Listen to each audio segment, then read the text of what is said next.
Have you been told there is a correct and incorrect way to breathe and support your singing? Only to have that statement followed up with conflicting advice from different teachers that leaves you asking, which right way is right then? Have you heard several explanations of breathing and support only to find that you still feel stumped about how to actually execute it, making you feel super frustrated that you're missing some very elemental components of singing technique? And if you could just grasp and use the most helpful concepts, everything would change. Are you feeling like you're always going to run out of air, unable to sing through the phrases you want to accomplish in one breath? Or maybe you're experiencing the opposite, completing a phrase with your tank still halfway full and unsure what to do with the remainder in your lungs. You're simultaneously full and pressurized and also, ironically, oxygen hungry. Hi there. If you're new here, my name is Dan Calloway. I teach musical theater voice at Boston Conservatory at Berkeley. 25 plus years kicking around on equity stages and more than 15 years helping singers get to work on Broadway, national tours, regionally, and around the world. And I am very glad you're here with me today. All these issues and more I have lived through, and I have simple, actionable answers for you that will clear up your confusion. You're going to understand exactly how your respiratory system partners with you to sing.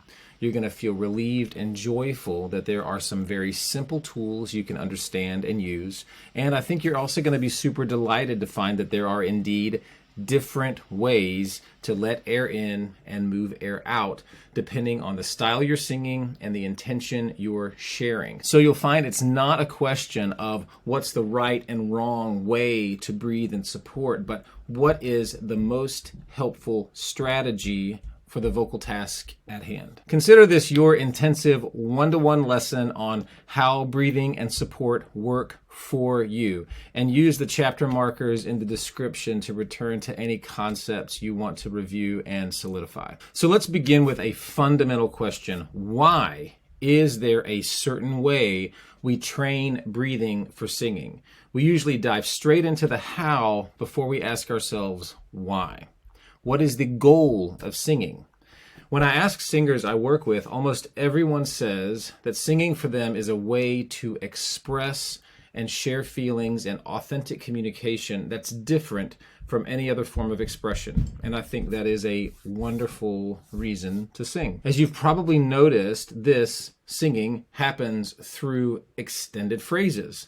Music elongates time and gives us more space to experience an event, consider a circumstance, or make a discovery. We add pitches that also communicate meaning, just like the frequency in our speech. If I downwardly inflect a sentence, that gives you a different feeling than if I were to upwardly inflect. So the difference between, hi, my name is Dan, and hi, my name is Dan. If I speak in a monotone manner, that communicates something very different than if I were to speak with a lot of pitch range. I could say, it's nice to see you. Or I could say, it is nice to see you.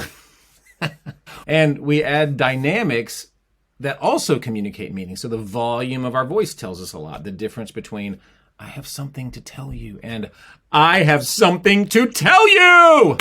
Very different. Then we combine these elements in order to, again, communicate in powerful ways, and that means our vocal folds have to vibrate in certain ways, in sustained and sustainable ways. And what's required for vocal fold vibration?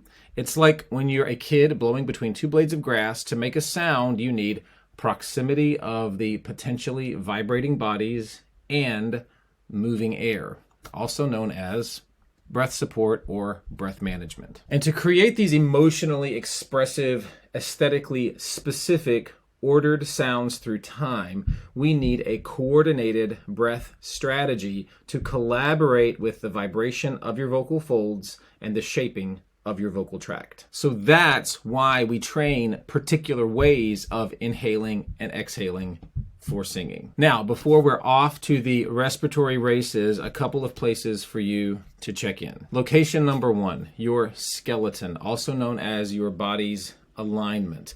The orientation of your skeleton in space has a massive impact on your body's ability to efficiently receive and give away air. Even now, if you slump down and let your torso collapse into a concave curve, you'll find that it impacts your ability to inhale. You'll feel differences in how you breathe out. And if you curve your spine in the opposite direction and bring your rib cage forward, you'll feel differences in pressure and muscular coordination there too.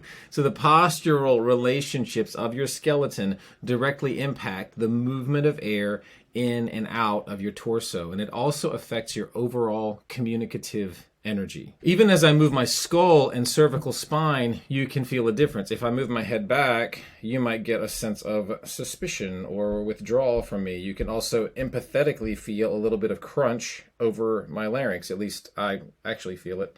If I jut my head forward to speak to you, that's a very different energy. I feel a slight force in my communication and maybe a need to be heard or a doubt that you're listening to me. So both configurations put your torso and vocal tract in less than favorable configurations, and you can feel resistance to air coming and going when you experiment with these orientations. So your skeletal relationship is key.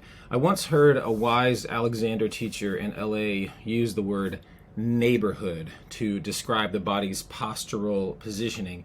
Your rib cage can be in a certain neighborhood in relationship to your pelvis, your hips in relation to your knees, in relation to your feet, etc. When you use the idea of a neighborhood, it gives you some room to move, a range of possibilities rather than a rigid, immovable idea that often gets evoked when we use words like posture. With that said, you want to think about the skeletal arrangement that's going to support you best in your singing. So I'll lead you through a quick body scan to show you what I mean. If you're standing, you want your feet a nice, easy hip width apart so that you have a balanced foundation. Toes generally straight ahead. This will depend on your own body. Notice your feet on the ground and send some attention into the floor and the ground below you. I like to imagine further down into the ground, into bedrock, and into underground water. It sets up this energetic connection to the earth that reminds me that I am indeed grounded. So those are your feet. Now, zoop up to your knees. Let them be supple. This is very important. I say your knees should feel like softened butter, ready to bend and move if need be. If your knees lock, that tips your pelvis forward, bringing the back of the pelvis higher toward the bottom of the ribs, and that cuts off expansion in your lower back. And speaking of pelvis, zoom on up your femurs and notice your pelvic bowl, your hips in their sockets, and notice the relationship from your feet to your knees to your hips. They are interacting and relating. All right, so around to your tailbone, walk your attention up through your softened back, sides, and belly, and come to the bottom of your rib cage. This is where the dome of your diaphragm lives. That is that magical collaboration of muscles and tendons that works with your autonomic nervous system to breathe your body all through the night when you are asleep. Notice how this dome, the parachute of your diaphragm, mirrors your pelvic bowl, the bottom of your rib cage relating to the upward shape or the upward oriented bowl of your pelvis. Often, just this awareness of relationship helps singers release all kinds of static engagements in the abdominal area. All right, so bottom of your rib cage into the pelvic bowl, that relationship. Keep walking your attention up the thoracic spine. Notice your rib cage. Let your sternum feel a sense of float and openness. Come to your clavicle. Let your traps and scaps soften. These guys right here. Notice your arms, wrists, hands, and come back to the base of your neck where your cervical spine begins. So climb your attention up to the top of the spine, which ends right here between the front of your ears. Your skull tilts on this axis. Notice where your ears are and let them float gently over your shoulders. So most folks carry their heads a little forward. We're slumped over screens so often, and we also want to encounter the world brain first because we want to figure out a situation before we let our heart enter the space. So notice what it feels like when your ears float over your shoulders, with your head, your heart, and your pelvis interacting in a connected alignment. Do you notice a difference in your body's energy?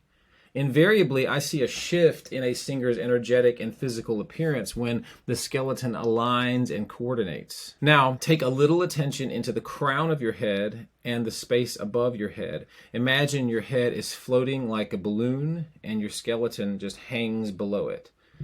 Now with your attention, watch an energetic waterfall spill down from the crown of your head all the way down through the arches of your feet, down into the ground.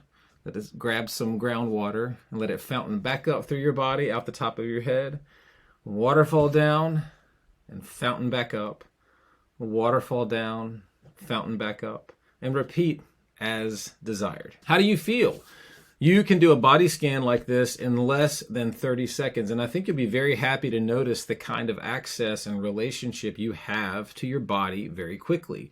This is a step we like to skip because we want to get right to the doing, and this preparation is like tuning an instrument or a chef getting the mise en place set up before cooking. So knowing where everything is so you can reach right for the chopped parsley when it's time to add it. All right, so just checking in with your body is prime and important preparation. And this is also a terrific opportunity to notice parts of your body that are holding on or gripping any places that feel tender or even painful, and to send them some TLC. You can do that with loving attention and even some easy hums and directing your attention to that area. So like I'm feeling a little bit of grab here in my traps, so I would just and I would just direct my attention with that vibration to my traps. So a lot of times we get angry at the spots that are holding on or crying out, and some shifts can happen when we look there with curiosity and compassion. This is also a moment to notice where you are physically and emotionally. You can give it a name. I'm energized, I'm depleted, I'm sad, I'm meh, I'm excited. If you name your state, you can take it from where you are. That's the only place you can take it from. We do ourselves a major disservice when we demand that we jump immediately into a state of singing or storytelling readiness, whatever that state may be, and whatever the story we make up about what that state is. You can only be where you are. And if that state is, I showed up, and I don't really feel like this right now, that's a great place to acknowledge. Imagine if you let that have an honest life through a few sung phrases. I bet there are a lot of other folks who may have felt the same way. So if you can share that from a place of honesty and authenticity, that's a wonderful skill to cultivate, sharing your honest state through song. Okay, so now I'm going to explain to you in the simplest way possible the mechanisms that work together to move air into and out of your body. You will find all kinds of misunderstanding about this in vocal instruction. Some of this inaccuracy I've believed and tried to use myself, and when I finally got a simple grasp on how the muscles of the torso work together, things became a lot more straightforward. And when you understand how these systems work, you'll be equipped with all you need to experiment with all kinds of sounds and coordinations. So that's terrific news. So Aristotle said it, nature abhors a vacuum. Nature abhors a vacuum. Doesn't like it. And your respiratory system works on this principle. It is a beautifully orchestrated system that welcomes air in and moves air back out.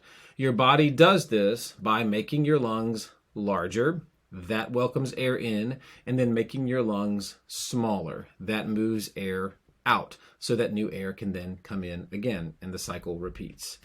The best visual I can think of for this is a bellows. What you use for encouraging a fire with increased oxygen. Think about a blacksmith using this to stoke a fire, or someone by a hearth trying to build a fire for cooking maybe. When the bellows opens up, the compartment inside expands. That decreases pressure and air moves in. And when the bellows closes, the space decreases and it moves the air out again. So your respiratory system operates by the same principle. Your ribs expand, your diaphragm contracts and descends, and that makes a larger space and decreases the pressure in your lungs. Therefore, air comes in to fill the space. And then the reverse happens. Your rib cage closes in, your diaphragm relaxes up, and the space in your lungs decreases. Therefore, pressure increases inside you, so air moves out. So how do you use this information to make your singing balanced, free, and efficient? If you understand the major muscle groups that affect inhaling and exhaling, then you are equipped with all the information you need. So the muscles that help the lungs get bigger, we'll go from top to bottom. First, your rib cage. You have muscles on the outside of your ribs, your external intercostals, that draw the ribs up and out when they contract. On the inside of your ribs, you guessed it, are the internal intercostal muscles. When they contract, they bring the ribs down and in, compressing the thoracic cavity. So ribs drawn out, larger space, inhale. Ribs drawn down and in, decreasing space, exhale. Second, your diaphragm, the dome-shaped muscle and membrane structure that separates your thoracic cavity from your abdominal cavity.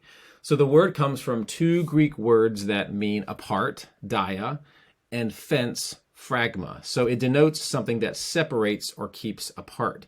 Your diaphragm bisects your torso. When it contracts, it flattens and moves down. That's the contraction, which draws your lungs down and out, creating space. When it relaxes, it domes back upward and your lungs become smaller. And this leads to the third group of muscles that have a huge role to play, your abdominal family. When your diaphragm contracts, like I said, it lowers and flattens out. Below your diaphragm, all your viscera is soft and squishy, so it displaces downward. That is, if you let it. In order for a downward release to happen, the muscles of your abdomen, the third group of interactive muscle, have to be quite supple and soft. That is what allows the full descent of the diaphragm. If you contract and hold your abdominal muscles, that will impede the movement of the diaphragm, and the arriving air of your inhale will fill in another direction. This is where you may run into clavicular breathing, where you see the top of the rib cage rise. This not only gives you almost no leverage when it comes to how you'll craft an exhaled phrase, but it sends your body into an anxiety signal. If you're breathing in with tight abdominals, your body is telling the story of a defense scenario. Tighten the abdominal muscles to protect from attack. So that's why a surprise gasp looks the way it does. Yeah. So in order for the diaphragm to have somewhere to go, your abdominal muscles have to soften to allow your tummy and guts to have some movement. So your abdominals, your diaphragm, and the muscles of your ribs, you see the role they all play in welcoming air into your lungs. Now let's talk more specifically about how these muscle groups contribute to moving air out. Let's go back in reverse order. You just heard me talk about softening the abdominals so that you can allow the diaphragm to move down and open the ribs. If you then contract those abdominal muscles, you make the belly sides and lower back smaller, and you encourage the ascent, the relaxation upward of the diaphragm. So the contraction of your abdominals will promote exhalation. We'll talk more about the nuances of this later. People get really screwed up with abdominal engagement and support. I know I did. And like I just mentioned, your diaphragm, now that it's contracted, moved down and widened out, it is now going to relax by ballooning back up toward the thoracic cavity. If you're just sitting and breathing at rest, you can sense your diaphragm's easy movement down for inhale and up for exhale. Down for inhale, up for exhale. And your ribs. If your external intercostal muscles, your outside rib muscles are responsible for pulling the ribs up and out, your internal intercostals, your inside rib muscles are the ones that move the ribs back in and can squeeze the rib cage in a more closed configuration. There are many other muscles involved in breath management. Your lats, your quadratus lumborum, the psoas, etc., and really your whole energetic body comes into play here. But for the purpose and simplicity of this video, I'm going to stick to these three main contenders: your diaphragm, ribs, and abs. So with this information, your brain is probably already making a few connections and figuring out a few things based on advice you've heard and opinions that have been handed down to you about the right and wrong ways to breathe and support your sound. Before we go any further, let's regroup and remember the why of breath awareness and dynamic support for singing. To move air through your vibrating folds in a way that supports your energetic and aesthetic goal for the song you our singing. Now, just one more object lesson about what the muscle groups in your torso can do.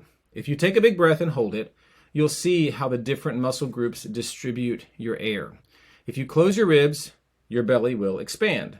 If you contract your abdominals, your ribs will expand. So I'll do that. I'll take a big breath.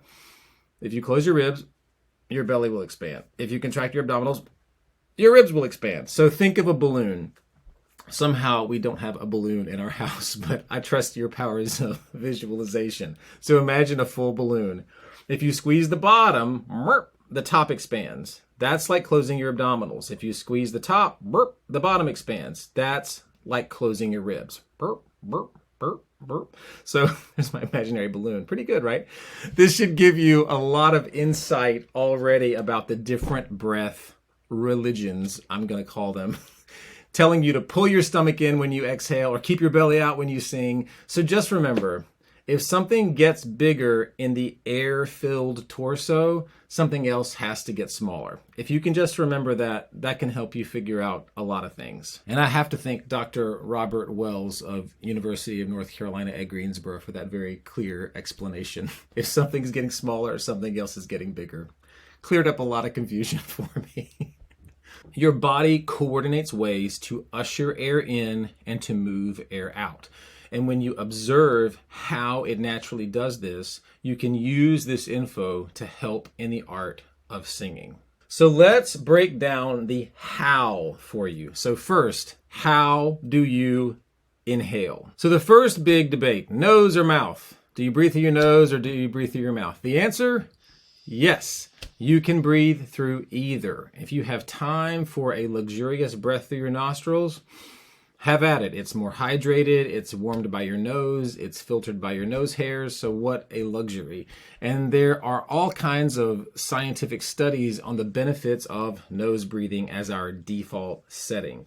James Nestor's book, Breathe, is fascinating, and it taught me a lot about a subject I thought I knew a lot about, so check that out. It's very interesting research on many aspects of breath. With singing, though, we usually need to get the air in a little more quickly than a nasal inhale will permit, so we often open our mouths. This is the primary way I use, and all you have to do to feel the ease of this is blow out all your air, and when your lungs say, "Fill us, please," simply lower your jaw gently. Your vocal folds will open, your diaphragm will drop, and your lungs will automatically fill. And notice this inhale. This inhale is silent. It creates no resistance to the inhale. So be mindful of any gasping you may be doing when you inhale for singing. So a breath like that does a few unhelpful things. It pulls pressurized air over your vocal folds, which can cause some dryness. It often sucks the soft palate downward, and it also constricts your pharynx on the inhale. So think of you putting your hand over a vacuum hose. It's a very similar effect to that. And I believe it sends an anxiety signal to the body, like hard work or a stressful event is impending. Yeah, I just don't like it. So careful of the gasping. That's breathing in with your folds relatively closed. You want your folds to be nice and open so that the air can just fall in. So become conscious of how you're letting air in.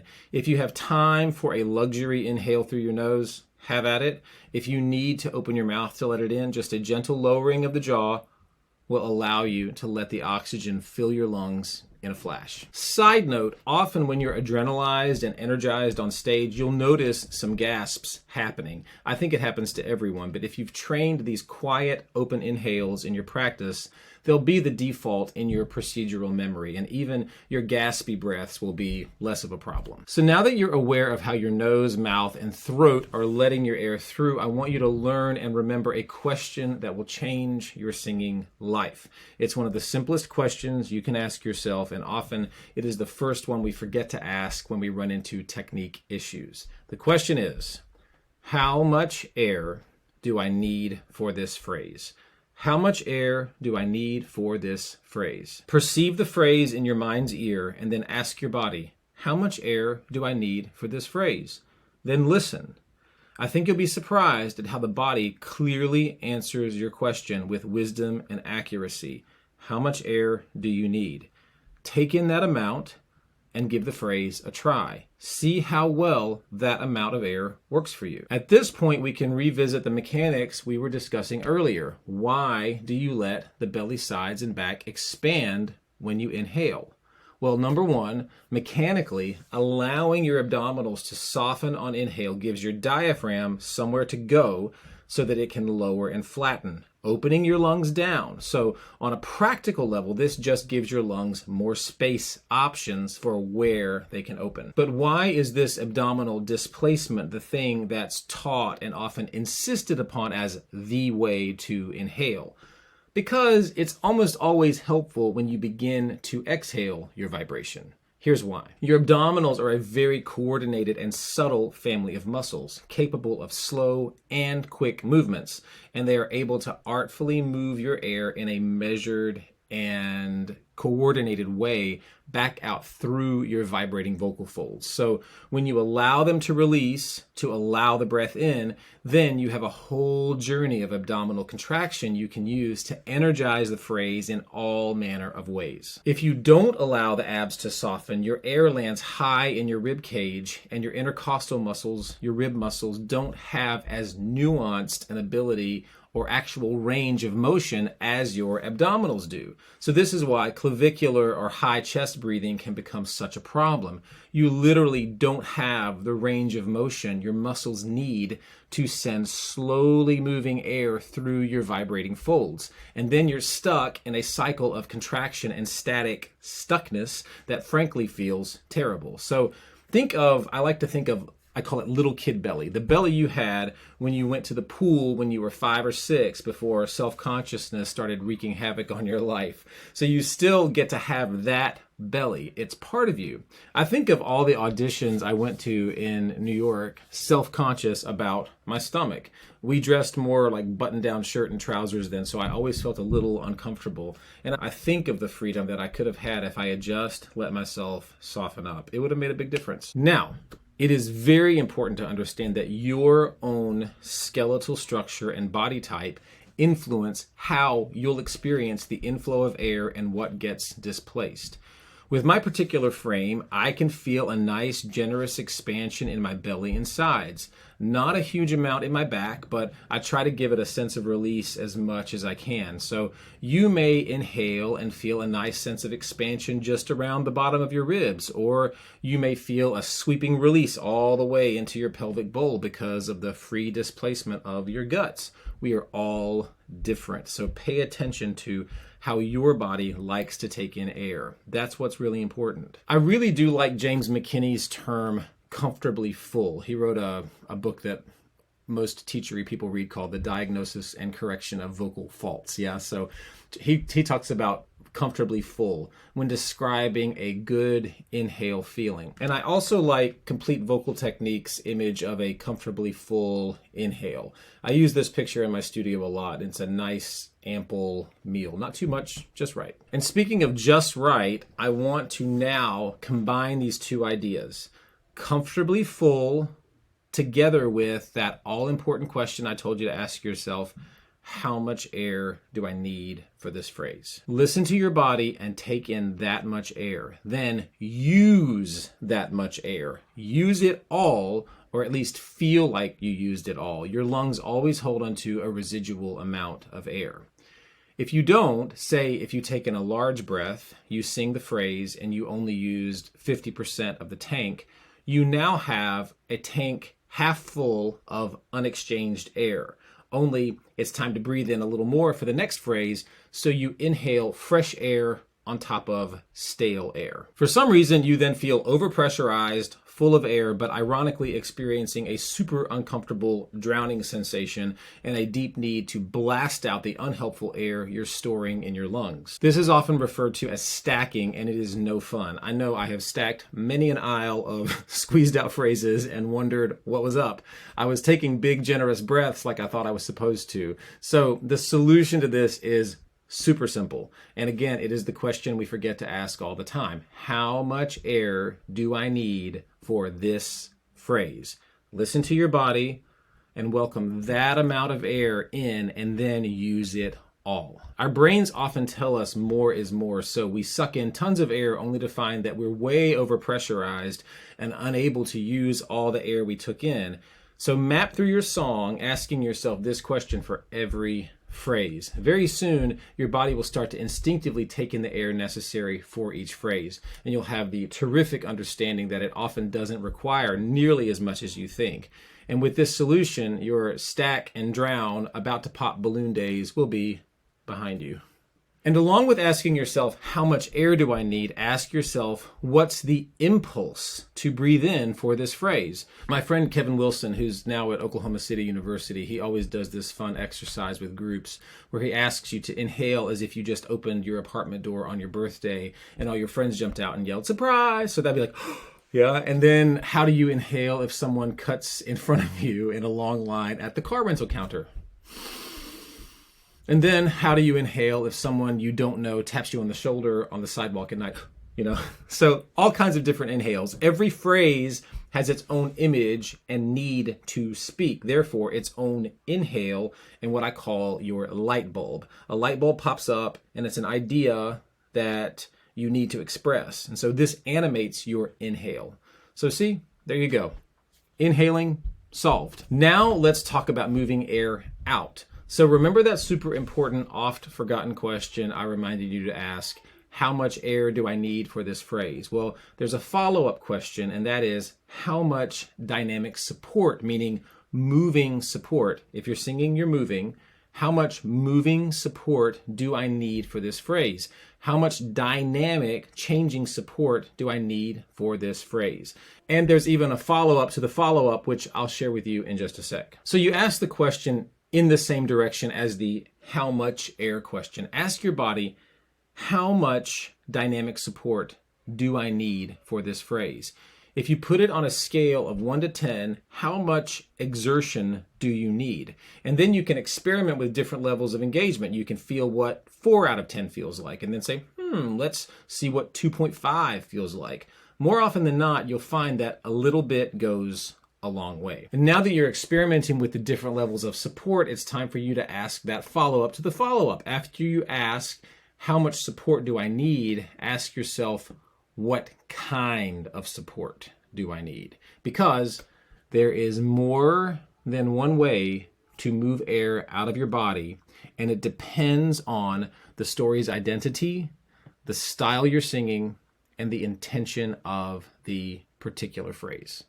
So I'm going to give you 2 basic coordinations that you can play with, and these 2 will actually serve you most of the time. Way number 1 is how I understand old school appoggio. So from the Italian appoggiare, meaning to lean. The coordination of this, the way that I find it to be most effective, is this. Your ribs float outward. Your external intercostals are floating your rib cage open, and it stays in that neighborhood.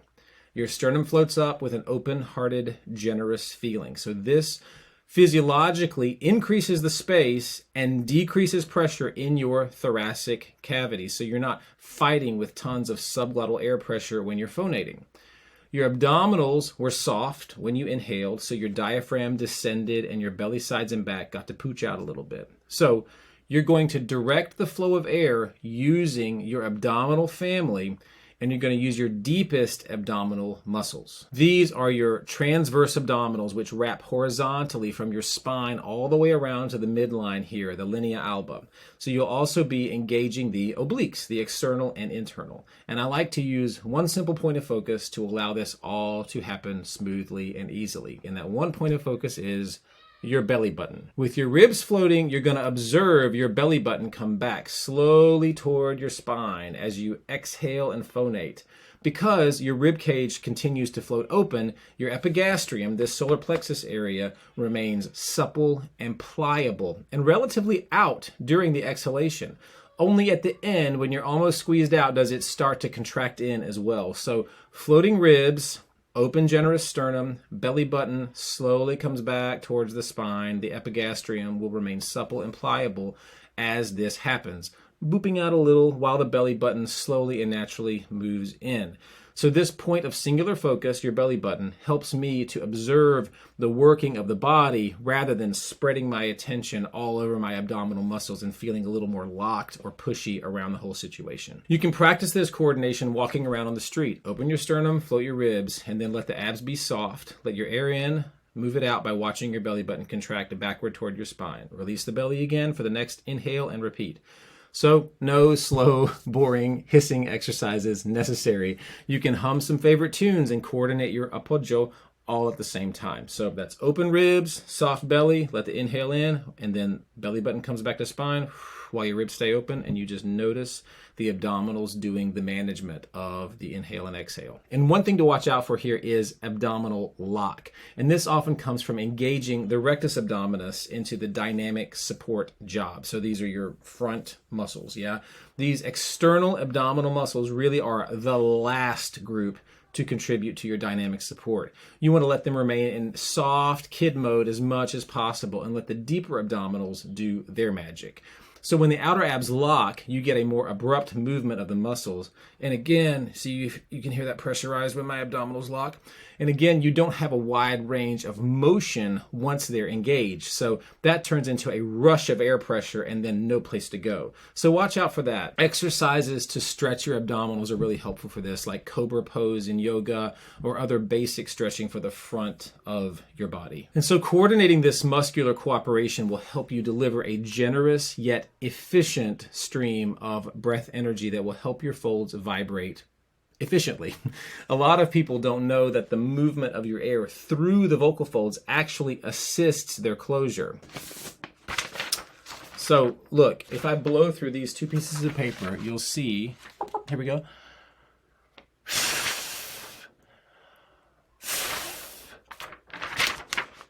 You'll see they came together because the air pressure decreased. Your folds come close together. We call this approximating. And then the movement of your air at a certain velocity finishes the closure. So understanding this means you can let your air help you with your vibration. Trust that its generous movement is actually completing the fold closure. If you struggle with feeling like you don't have enough air to finish a phrase, give this concept some play. Actually step on the accelerator of your breath a little more and see what a more generous delivery of air does. If you're hearing and feeling unwanted, audible air or whisper in the tone, that means you're using air at probably twice the rate you want to. And for that, you'll want to adjust some things at the vocal tract level. After you've ensured you're using the kind of dynamic support you need, can you soften the pharynx and see what happens? Maybe play with acoustic vowels that bring the tongue higher in the mouth. Sing the phrase on a lip buzz or a tongue trill or through a straw and try to identify acoustic factors that can replicate that efficiency when you open your mouth again for text. So those are considerations when you're working with an appoggio idea of breath support. Floating ribs, open sternum to create low pressure in the thoracic cavity, while your abdominal family delivers the ascent of the diaphragm in a way that feels like you're in command of it. You have choices. And way number 2, there are also instances where this floating ribs, belly button, slow, nuanced movement isn't as appropriate. Think of some more intense rock sounds, those pleasure pain howls. That's like, ooh, yeah, those kinds of sounds. Those come from more of a rib squeeze event. If you watch a baby or a toddler cry, you'll notice there is a contraction of the ribs. So if I'm a baby and I go, ah, and the belly displaces out underneath. So these are all very human sounds. Think of a woman in labor. You better believe there is rib contraction in that sound. Or intense grief when the body is trying to wring the pain out like a dish rag. All these sounds are shaped by emotional realities that translate into physical coordination. So it's important to be aware of these realities when you're making choices about how you want to support your sound. Some more intense belty skrelties are going to have some more rib squeeze happening, and that's going to endow the sound with intensity and reality. It actually will provide a little bit more subglottal pressure that makes the sound I think, more appropriate to that style or more authentic to the emotional intention. And in all these coordinations, like I mentioned in the advice about only taking the air you need and stacking, aim to use all your air for the prescribed phrase and know you can fill back up at your next inhale. All right, that's it. You did it. You've got the foundational tools to go make all kinds of noises with all kinds of breath coordinations. If you have any questions from what I told you about this in the video, pop it in the comments. I love helping you clarify things. If you don't take anything else away from this video, just remember there is more than one way to let your air in and move your air out, depending on a whole slew of factors. So equipped with these insights, I hope you will play with the possibilities.